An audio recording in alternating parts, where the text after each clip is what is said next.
What's going on, everybody? Eric for President here. Happy end to Oculus Connect 6. It was a fantastic 2 days, and everyone traveling home, safe travels and get home safely. But that's not what you're here for. You are here because we have 5 more stories to go over that you missed in just the past day, because of course, we have had just more information than we can keep up with. We have to go over the Oculus Rift S and finger tracking info that you'll want to know about, answering some of the questions from comments of yesterday's video. We have Oculus Quest in the news with more information about the Oculus Quest link that you'll want to know about as well, of course, and we have some more game announcements that have come out that I want to talk about. As always, leave a like to support the video, or I'm going to shave off my beard, and with that, let's get into the VR news.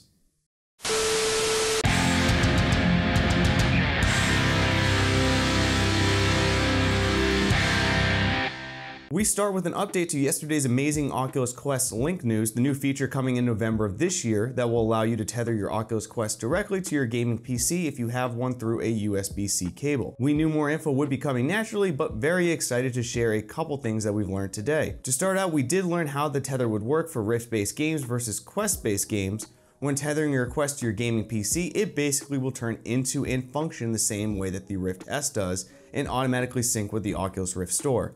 This ability can be toggled on and off by the developers, and if this means more games will be cross-buy is yet to be determined. Most importantly, we learned that the Oculus Quest can run SteamVR games via the link, so a game like No Man's Sky can now be played through the link on the Quest. It makes complete sense why Oculus had such a problem in the past with SteamVR and Virtual Desktop, and this way they can at least try and create a more reliable experience than Virtual Desktop could guarantee. I'm very excited to try this out, and I hope you are as well. Let me know your thoughts down in the comments. Before getting into some Oculus Rift S news that I was asked a lot about in yesterday's comments, a quick vague review of Star Wars Episode 2, because I don't want to spoil any of it for you, but at least give you my thoughts and opinions on it if it will help make a purchase for you. My review does not include the dojo, it is a review based off the main story alone. Star Wars Episode 2 starts right off where Episode 1 left off, and right away the presence of Vader is just as intimidating in this as it was before. Nostalgia is at an all-time high, and the story is a very well-curated movie-like experience and an exploration of the Star Wars universe. There were many more individual moments of awe and fun, with a few things that got my heart going compared to the first, and I found much more spikes of enjoyment than Episode 1. Using the Force makes you feel like an absolute badass as well, similar to how I felt playing as Vader in the opening of The Force Unleashed. However, compared to the first, which was 45 minutes and felt longer than that to me, Episode 2 was around 30 minutes and felt shorter than that. Individual moments were, like I said, fun, but I found the giant set pieces of Episode 1, especially the fight at the end of Episode 1, much more enjoyable as a ultimate climax of the episode.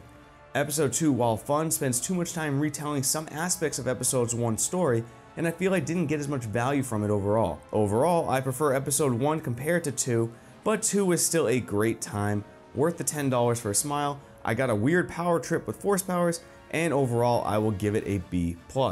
If you've played it already, let me know what you would rate it down in the comments. And here we go with this next story that I wish was better news. For the record, the Rift S to me is a decent headset, did me right, and I think it's a great way for many to get into VR.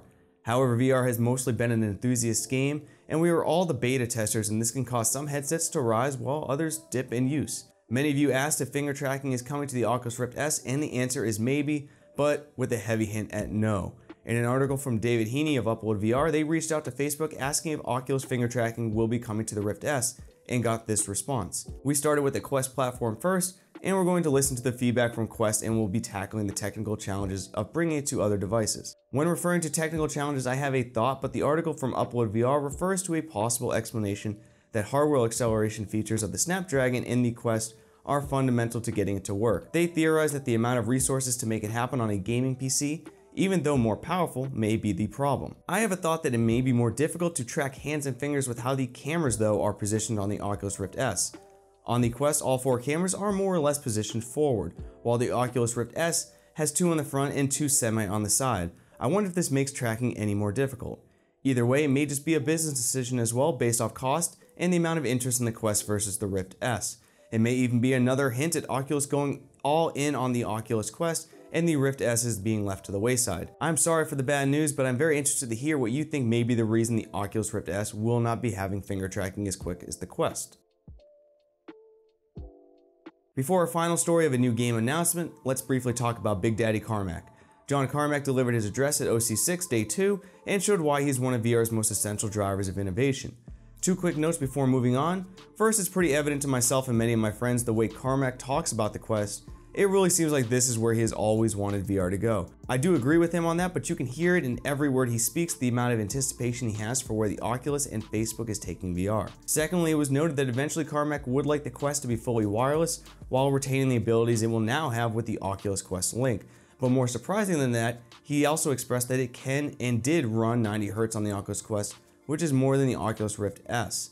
At the time of launch, the volume of games they had that would run at 90 Hz would be small and they decided to pass. At this point, while more feasible, they would have to refile with the FCC to boost the Hertz range, something they are of course not interested in doing.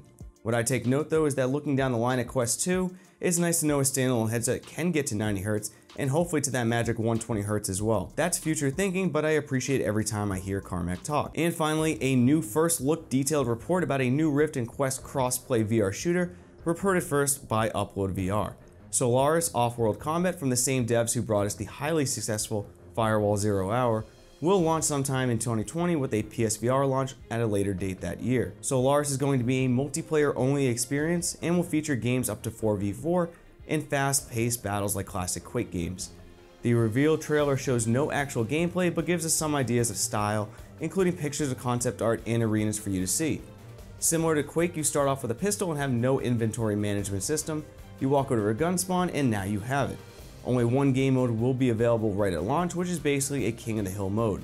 Nothing like this is available for the Quest yet, but of course I will always have concerns for multiplayer only VR titles. They have an unfortunate track record of being inconsistent. It will be very interesting to see if this has a Pavlov type effect. Very simple, quick, understandable matches that can come down to speed, skill, and intensity. But that's it for today, and I need to take a cold shower to calm down from this OC6 rush. As always, leave a like to fuel my drinking habits, subscribe and hit that bell icon to never miss an upload. I'm Eric for Present, and I will see you next time, VR Space Cowboys.